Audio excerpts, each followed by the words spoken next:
Journée extraordinaire qui se termine par un événement extraordinaire dans ma vie. J'ai atteint le pôle d'inaccessibilité de l'Amérique du Nord. Et je suis juste dessus. Je suis assis dessus! Fred, tu reviens de ton plus récent périple aux États-Unis notamment, où tu as accompli de te rendre au pôle d'inaccessibilité du continent de l'Amérique du Nord. Plus de 3300 km de vélo, kayak, de marche. Pourquoi s'infliger ça?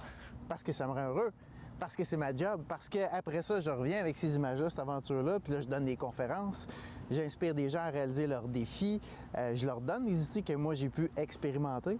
On parle du pôle d'inaccessibilité. C'est quoi ça, un pôle d'inaccessibilité pour les gens qui connaissent pas ça puis qui veulent savoir, ça consistait en quoi, justement, ton défi? C'est grosso modo le centre, l'endroit le plus loin des frontières et des océans.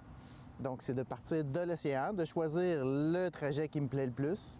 Dans mon cas, le plus beau, le plus challengeant, ouais, avec les sports que j'ai le goût de pratiquer. Puis dans ce cas-là, c'était surtout du vélo de montagne puis du kayak. Quand je me suis retrouvé dans les grosses chaleurs, je sais pas si vous vous souvenez, mais cet été, dans le Midwest américain, il a fait chaud. Là, je suis dans le désert. J'ai des crevaisons sur mes deux roues de vélo. J'ai presque plus d'eau. Il va faire 41 degrés Celsius. J'ai senti que j'ai étiré l'élastique au maximum, mais c'est dans ces situations-là où est-ce que je trouve une force. Puis d'essayer de trouver mon chemin, de sortir de ça, moi, ça me plaît. C'est comme un défi, c'est un challenge. Mais oui, il y a un niveau d'engagement physique, il y a un niveau de danger qui est présent. Mais l'expérience fait que je réussis à minimiser ce danger-là. Fait que comment s'en sortir? Il y a une dose de créativité, une dose de persévérance, puis une dose de foi en la vie.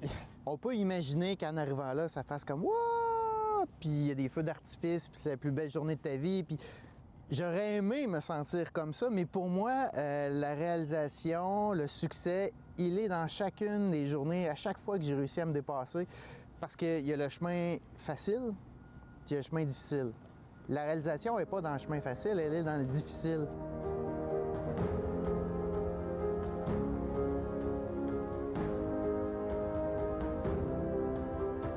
En général, pour moi, c'est d'1 mois à 3 mois. C'est pas mal le maximum qu'on se donne avec ma famille. Puis on décide ça ensemble. T'sais. Ma femme, mes filles, comme là, je suis revenu, on va s'asseoir puis on va décider, bon, il reste l'Asie, l'Afrique, l'Australie puis l'Europe. Lesquels on fait? Parce que je dis on parce que elle participe à ça dans les préparatifs, mais aussi dans le repérage sur le terrain. Donc, en fait, c'est un tour du monde en famille.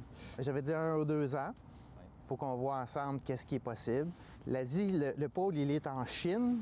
Puis pour y aller, il faut soit passer par la Chine, puis finir dans une zone où est-ce que ils veulent pas que les étrangers se rendent, ou passer par la Russie. On va attendre un peu pour cela, là. Je sais pas, mais bon, probablement l'Europe ou l'Afrique. Si j'avais à guesser, là, je pense qu'on va aller en Europe ou en Afrique.